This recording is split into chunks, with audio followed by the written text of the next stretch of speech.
Hello, welcome back to Lingua Memes. Today we're doing some French.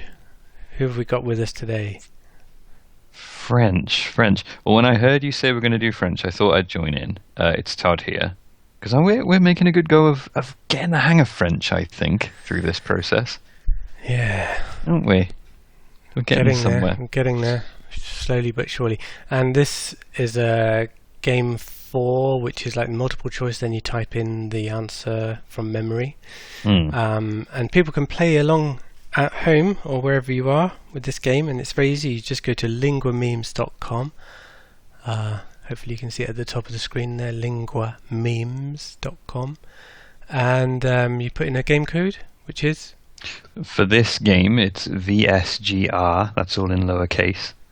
Yep, pop in your email address, click submit, and you'll be sent it to your email inbox, and the link will go straight to the game, no further logging in, etc. So let's get on with the game. Job's a good 'un, as they say somewhere, I'm sure. So it starts off with this English phrase, a short skirt, and we're looking for the most accurate French phrase to look at this. So long looks like long, doesn't look like short. Yeah, that's not.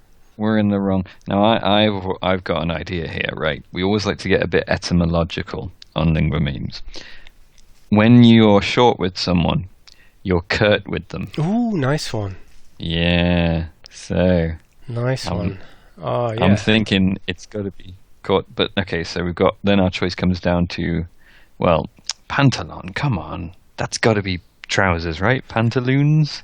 Yeah, or in the United States they say pants, don't they, for trousers? Yeah, it's got to be the jupe. Jupe, is that right? Jupe courte. I reckon so. If you get stuck, you can always use this button, which is the peak button, and it gives you a translation. So the only word I didn't know there was the plissé, pleated. Oh, right. Pleated. Right, okay. But yeah, it's got to be une jupe courte. So then I type this in. Une jupe courte. Of course, yes. If you do get stuck typing it in, you can always peek. But once you've typed it incorrectly, you're blessed with the green tick of success. And I'm on to question 2. Question 2 of 13. A hat. Now I know this from again. I always say I'm not a musical person, but I know this from a song. I can't remember what it is. It's an English language song, and for some reason I know chapeau. I'm not even going to waste time. Chapeau. Chapeau. Do you know what the other things are, though? Well, I mean, a cravat is the same in English, isn't it? That's that funny. Yeah. How do you describe a cravat? It's like a tie, but no, it's not. It's like a scarf. But in actual fact, in French, it refers to a normal everyday tie. Okay. See, for me as well, cravat also refers to a particular kind of hold around the neck. That's a cravat. So you're going for your martial artistry again. So that's another way to remember it. It's just, it fits snugly around the neck. But, well, costume, is that just outfit, perhaps? A suit. Makes sense. But so if your French boss says, make sure you wear your costume, Tom, and you say, oh, right, oh my God, I'm going to get my Spider-Man outfit out. Exactly. And then you turn up at this board meeting, your first day. Mate, it's not going to be a board meeting with me in my Spidey outfit, all right? You turn up at the board meeting. Could it be any? In your Spidey outfit. Yep. Everyone else is there in their suits, and you'll be in your costume. I'll be so embarrassed. My Spidey sense will be tingling something rotten. All because you never used the peek button on Lingua Memes. That's it, folks. Click that peek. Now, chameau. I don't think either of us would have gotten that. Would we? Did either of us know the French for camel? Are we going to... There's always a trick in there on Lingua Memes. There's always a trick. Camel. No, I didn't know that one. Mm. So, un Chapeau. Chapeau. Don't ask me about the etymology of that one, I'm afraid. Are you a keen fashionista? I enjoy clothes. You do? I don't like hats though. Yeah. I'm not a hat person. Well, I'll tell a lie. I'm a hat man for the right hat, but I think hats are in a bad place right now. Boys have ruined hats. I'll say that much. That's all I'll say on the subject. It's so us. We did it. You like your clothes. You've got some gully threads, have you? I have, yes. Nice use of slang there.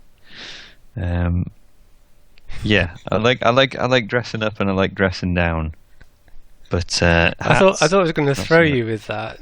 I thought, yeah, I'm going to chuck this curveball at Todd.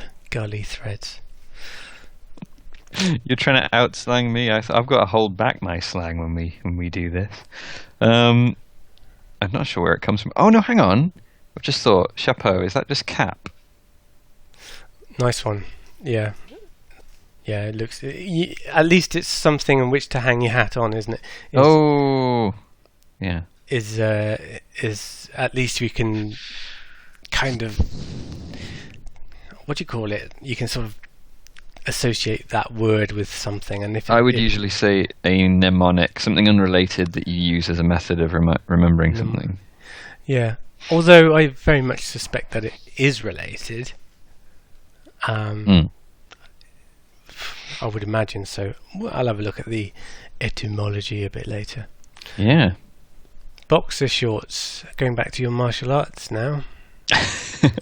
I suppose that's why they're called that, isn't it? I'd never even thought about that. Oh, that's like the shorts that boxers wear. Well, I'm completely stuck. Suit is under, isn't it? And I reckon that's kind of undergarments. Right. Underwear. Yeah. And slip. Probably the same sort Just of thing. the equivalent of a slip, right? Yeah. Oh, goodness me, I have no idea what the other thing is. I'm going to click on peak. Soutien-gorge. Caleçon sounds like calzone. Okay, we have the literal translation of a support throat. And hopefully here we... Oh, it's a bra. Goodness me. Support throat. How odd. I think there might be more to that. A bra, but it means a bra. Underclothes or underwear. Pair of pants is on slip. But the boxer shorts... Do you know what? I think there might be something to my calzone comparison. Because I think Italian has come up now and then. Now, are you familiar with the calzone as in the food? It's a pizza, isn't it? Well, essentially, it's a pizza if you fold it in half and cook it that way. So it's sort of it's a turnover. It's like a huge Italian pasty, and it kind of refers to stockings. So I think there is an underwear thing in there somewhere. I think there's a shared root of underwear between caleçon and calzone. Well, that's the correct one. Yeah. You got to remember your special characters, though, that I always struggle with. The cedilla is number 6 on your keyboard. Obviously, it's shown here at the bottom which numbers correspond to which accent. Unless you're using a particularly smart phone. I'm on to the next question. Mm-hmm. Sales. As in sales, the spring? Yeah, shop sales. Right, okay. Well, I know it's not little, but unless it's slang. No, I don't think so. Chaussure. That's a familiar one, isn't it? I think that's shoes, isn't it? Yeah. Shoe. Oh, it's got to be les soldes. Selling things, it's sold, right? Yeah. But chaussure, it sounds a bit like shoe, doesn't it? Shoe. It certainly does. Shoe. Shoes, sirs? Yes, I think I will. Suits you, sir. It's getting old-fashioned now, you know. Le magasin, that's got to be like a shop, isn't it? The shop. I suppose. A magazine? What? French is still kind of a mystery to me. some of these idioms. Le magasin is a shop. Mm. Les soldes. Right. I wonder if sales are as dangerous in France as they are in other countries. I wonder if that's a common thing, a common thread. Just masses of bodies flying around, grabbing at things. We're far away from that now, thank goodness. We're in autumn right now. No sales going on. Yeah, I haven't seen much of that sort of frenzy myself, but... Well, correct me if I'm wrong, but I picture you as someone who likes to get out of a shop ASAP.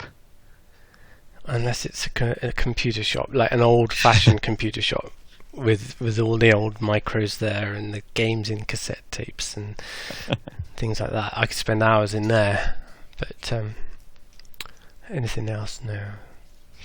Get out. Gotcha. Actually, WH Smith, I can spend some time in there, peeking at magazines. Alright, so people look out for you in Smiths. What's next on the French list? A blue shirt. Okay, now I'm immediately drawn to either chemise or chemisier, and I'm feeling chemisier is maybe the feminine equivalent. So that'll maybe be something more like a blouse, whatever the heck a blouse is. It doesn't look like it's a female thing because it's... Oh, you're right. But the word itself, I don't know. I'd go for the feminine starting but more masculine sounding une chemise. Une chemise bleue. It's certainly not going to be a white hat. Come on. I'm not even sure what a chaussette is. Is that a little shoe? I think it's a sock. Oh, kind of is a little shoe then. An inner shoe. Yeah, it's like a little shoe. Alright. So, interestingly, here we have variations on the word blue, which is really helpful. I mean, why do you need that in a language? Well, I'll tell you. It's deceptively easy though, isn't it? Because un and bleu, and then when you put the e on un to make it une, you also put an e on bleu. So I think that's maybe difficult to remember, but at least there's consistency. There is consistency in the way the language changes. Yeah, there is a point to the pointlessness. Well, I didn't even know that in French. I didn't know that the word blue would be spelt differently according to... No, I must admit I wasn't expecting it. And the funny thing is, of course, I mean, chemise it's in English, it's a loan word as well, because in English, chemise is like a nightie. So I really don't know what's going on. No, I didn't know that. I hadn't heard that. Yeah, it's a nightshirt. Is it really? You evidently need to shop in Victoria's Secret a bit more. But I assure you, that is one of many words that English has borrowed from French.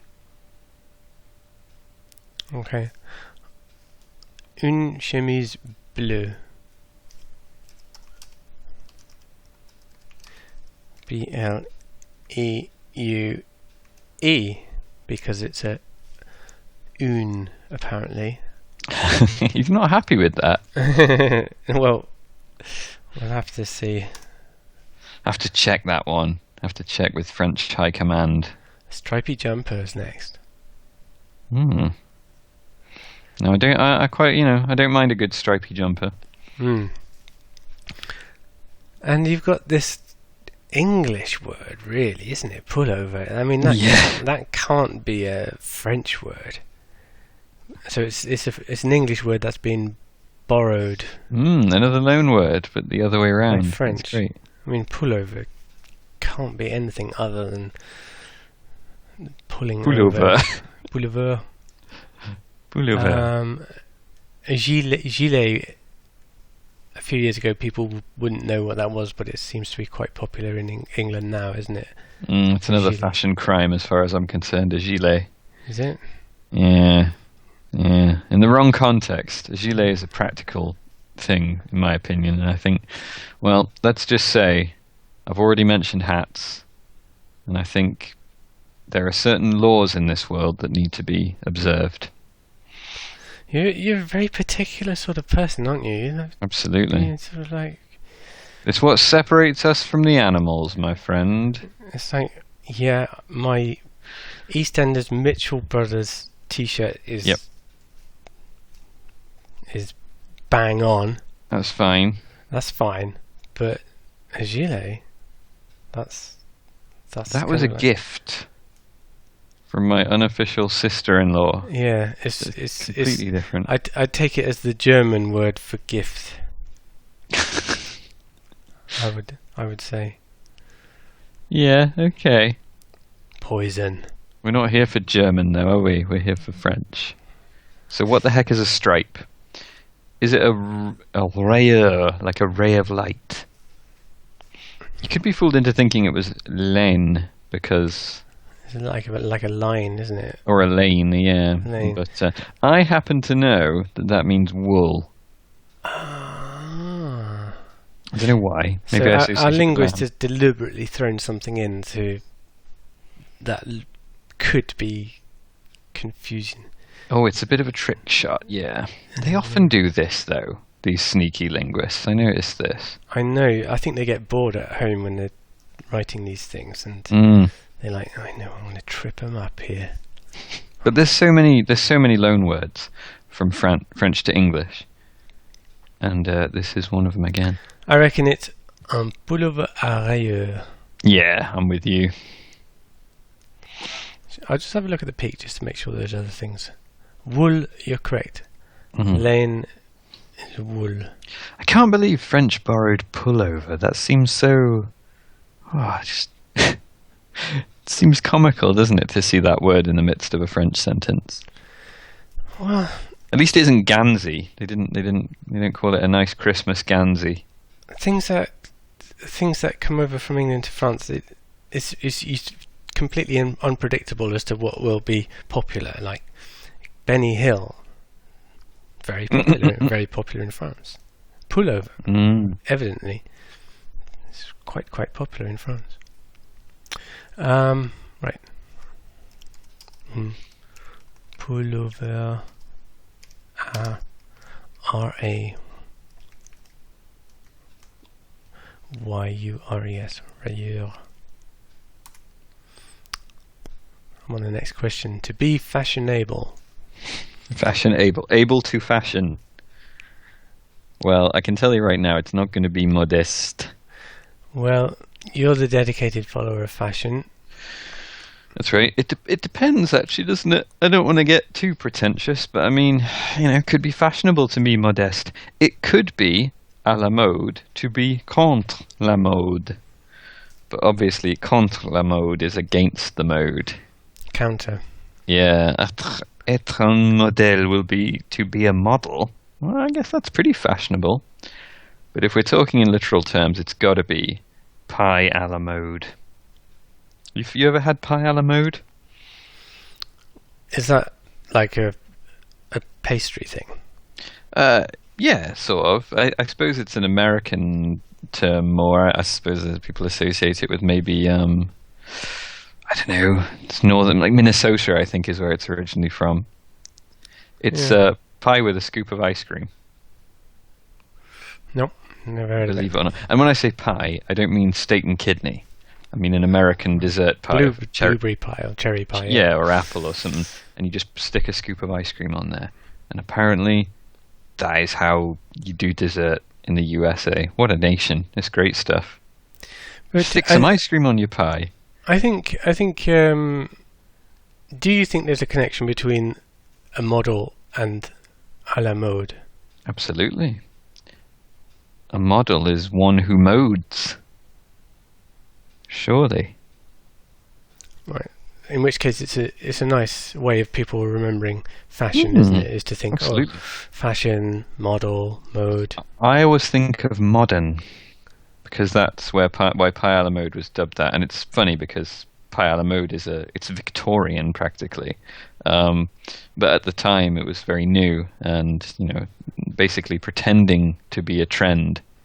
So I see it as meaning modern, pie of the times. Être à la mode. Oh, nice! This is a proper stuff, like scarf and a woolly hat. It's getting to be that kind of weather in this country. I don't mind saying. Yeah. Apart from these YouTube things hang around for years, so people could watch this at any point. It's getting to be that kind of weather. True. Currently it is. But when someone's watching it, they could be watching it in springtime and they think, oh no, it's not getting to be that kind of weather. What are you on about, Todd? Fair enough. Well, I do say in this country, because I'm aware that there may be people watching this who live elsewhere. The internet is vast. So a scarf and a woolly hat. I don't think wool's going to help us. I'm looking.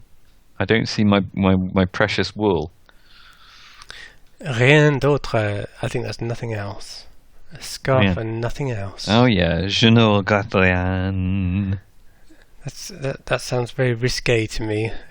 That's Edith Piaf. A scarf and nothing else. Yeah, that's a bit Tom Jones. You can leave your hat on. You can leave your scarf on. Maybe that's Tom Waits. Tom Baker. Oh, now that's a mental image I didn't need at lunchtime. Well, his scarf. I mean, Yeah. Oh, yeah. You could create a whole wardrobe from that. I think we're missing an idiom here. I think there's an idiom. Okay, so it's not chapeau, right? That's just a hat. I think that bonnet might have a different meaning in French to what we'd sort of think of here. Yeah, I reckon that's the woolly hat is the bonnet. But at least we know the word bonnet, so we know it's some kind of hat type thing, don't we? I'm still puzzling what gant is, so I'm going to have a peek because I haven't yet. Gloves. Okay, I'll admit I can't make head nor tail of that one. Why should that mean gloves? No. Like, comment, subscribe. Let me know why that should mean gloves. Is it Frankish? Is it German, Proto-Germanic? I don't know. I reckon that could be. Sounds more like your Newcastle type. Gants. Yeah. Get your gants on. Yeah. Gan doing a tune. Get your gants on. Yeah, I think you should start that off. People will be saying it throughout the whole northeast. I've got someone at the door. Hold on. Didn't hear me that stotty. I haven't got me gants on. Okay, so we'll click on une écharpe et un bonnet. Look out for those special characters.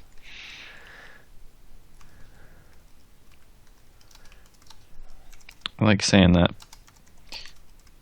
Makes me feel like I'm playing a video game back in the 90s. Now, then, this is something that I think you'll be seeking out in the summer months. Yeah. Could be. Well, I won't. First of all, I'll be sending a stiffly worded letter to our linguist for misspelling swimsuit. Oh my goodness me. Swinsuit. Yeah, let them have it. Swindle. But, I didn't see that, Yeah, hey. Swimsuit, my goodness me, yeah. You're right. Okay. Bikini noir. Well, that's not going to be it, is it? And I can't imagine it's a serviette. That's another great loan word there, serviette. Serviette de bain. Is that a towel, a bath towel then? A serviette for the bath. It must be. Rose, of course, is pink. And serviette, a towel? Yeah, it must be. Bath towel. But it is pink. It is pink. It is pink, but I'm looking at un mélo de bain. Mélo. Is that right? Maillot, I think I would guess. Maillot. Shall I Sorry. click on the pronunciation? Yeah, let's hear it. Un maillot de bain rose. Maillot? Or maillot? Maillot. Un maillot de bain Hellman's rose. maillot. Nays. So, I mean, I'm going to have to go for that one by process of elimination, but I'm still not sure. I mean, de bain obviously means of the bath. I've already clicked on it now. But why? Why? Why what? I'm just trying to work out the etymology of maillot. Nope. Don't know. Let's do one more and we'll finish up. A leather belt. Oh, hang on now, things are getting a bit raunchy. This is getting a bit late night. I can see elastique, so I'm thinking no. Well, I wear a leather belt every day and I don't particularly consider that raunchy. All right. You wear it to keep your trousers up, though, don't you? Yeah. Chaussure? That's okay. Well, that's got to be a leather shoe, hasn't it? I'm leaning towards, and you're gonna have to help me with the pronunciation here. Anti-Google, whatever she is in French, is that tante? Tante Google. Yeah. Une ceinture en is that? How would that be pronounced? I reckon it's queer. Not sweer. No. Queer. Right. Now, why is that leather? I know, because you cure leather. Oh, possibly, I suppose. Definitely. Hmm. That's what you do to leather, isn't it? You cure it. I don't know. You tan it. It's the same thing. It's curing. Okay. Leather. You cure beef. All right. Well, anyway, that's got to be the one. Well, you know how they used to cure leather, don't you? No. In the olden days. No. Well, I'm not going to say it out loud. Oh, all right. Okay. No, this isn't late night lingua memes, folks. You have to subscribe to our secret channel. But is it something horrendous? Ooh. We'll keep this family friendly. It's a bit icky, I have to say. Okay. Oh, we'll keep it. We'll keep it. And that's why. Well, the places that still cure leather that way, it has a slightly unpleasant fragrance. Goodness me. Yeah. You heard it here first, folks, and hopefully for the last time. I'm terrified. That's how you cure leather. Feel me. Okay. What else do you cure? You cure fish, don't you? Like, yeah. What's the most popular fish that you cure? Cured, lax. What's that? Salmon? Yeah, salmon. Yeah, cured salmon. A bit like smoked salmon, but you know what else you can cure is egg yolk. Really? Yeah, that's a very, very interesting one. What, in a pickle? You okay, so this is special lingua memes food corner. A cured egg yolk. I mean, personally, I think it's kind of a disgusting idea. My girlfriend, on the other hand, drinks raw eggs like a boxer, so who knows? But okay, essentially, it's salt. It's but they come out looking like just a little orange egg yolk on its own, and it seems really posh, but it's just weird. I quite like the sound of that. It's sort of a jelly, sort of. You can grate them. You can. But we forgot to look at the word ceinture. We did. Well, I immediately thought, centre, because you wear your belt around your middle. Yeah. It's probably that, isn't it? I'm just going to click on the pronunciation of this, just in case I've got it wrong. Une ceinture en cuir. I'll do it once more. Une ceinture en cuir. Une ceinture en cuir. I think I got it fairly right. Yeah, sounds like it. There we go. Well done. I would say you're slightly better than me at French, so well done. I think we'll finish up there for today. Just a reminder of how people can play this game. They go to linguamemes.com and type in that code, which was VSGR. VSGR. Pop your email address and you'll get sent this game. Very happy for you to share that game with whomever you want. You could, just put it on your Facebook, Pass it around. Hang on, you talking about embedding? That's a whole other kettle of fish. Put it on your Twitter thing. Subscribe. Put your email address in the bottom. I think it's at the bottom, isn't it? Come on, at linguamemes.com. Subscribe to the actual website and just get the game sent to you automatically. No need for putting codes in then. Oh, yeah. Or, failing that, at least subscribe to this YouTube channel and listen to us talk about language every now and then. If you can't do that, click on the thumbs up. If you can't do that, well, I don't know. I mean, at least you're hearing this, so that's all I can ask for, really. Yeah, good point. We don't ask much, do we? Cheers, folks. And it's all free. It is! Ridiculous. Thank you for watching. Cheerio. Cheers.